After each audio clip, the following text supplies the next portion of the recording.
প্রিয় দর্শক, আসসালামু আলাইকুম। দর্শক, আপনাদের প্রীতি ও শুভেচ্ছা জানিয়ে শুরু করছি আমাদের আজকের প্রতিবেদন। তো দর্শক, আজকে আমরা এক অসহায় মেয়ের গল্প তুলে ধরব, যার নাম হচ্ছে আয়না।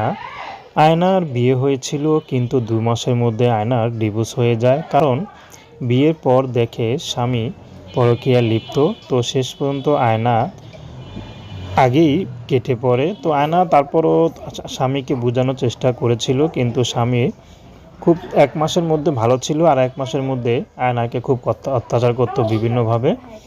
পরে দেখলো যে আয়না স্বামী গোপনে পরকীয়ায় লিপ্ত। তো তারপরে আয়নার স্বামী আয়নাকে ডিভোর্স দিয়ে দেয়। তো আয়না বাপের বাড়ি এসে পড়ে। তার মধ্যে আয়নার বাপ নেই, মা আছে, ছোটো একটা বোন আছে। তো আয়না এখন ইউটিউবে এসেছে ভালো একটা জীবনসঙ্গীর আশায়। যেহেতু আয়নার বাচ্চা কাচ্চা হয়নি, তার কোনো পিছু টান নেই। তো আয়না চাচ্ছে শুধু আয়না যে দায়িত্ব নেবে সে মানুষটি যেমনই হোক না কেন। যেহেতু একবার বিয়ে হয়েছিল, এখন তো আর অবিবাহিত ছেলেরা বিয়ে করবে না, যদিও করে সেটা হলো ভাগ্য। তো তার মধ্যে আয়নার একটি কথা, যদি অবিবাহিত ছেলে বিয়ে করে তাহলে তো এটা ভালোই হয়, আর যদি না করে, কারণ সব কিছু জেনে তার অবিবাহিত ছেলেরা বিয়ে করতে চায়।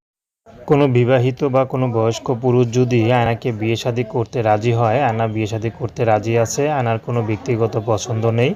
তো দর্শক, প্রেম ভালোবাসা সাহায্য সহযোগিতা বিয়ে শাদী করা একান্ত আপনাদের ব্যক্তিগত ব্যাপার। আসুন আমরা 5 ওয়াক্ত নামাজ পড়ি, সর্বদাই দেশের সেবা করি। আসসালামু আলাইকুম রহমতুল্লাহি।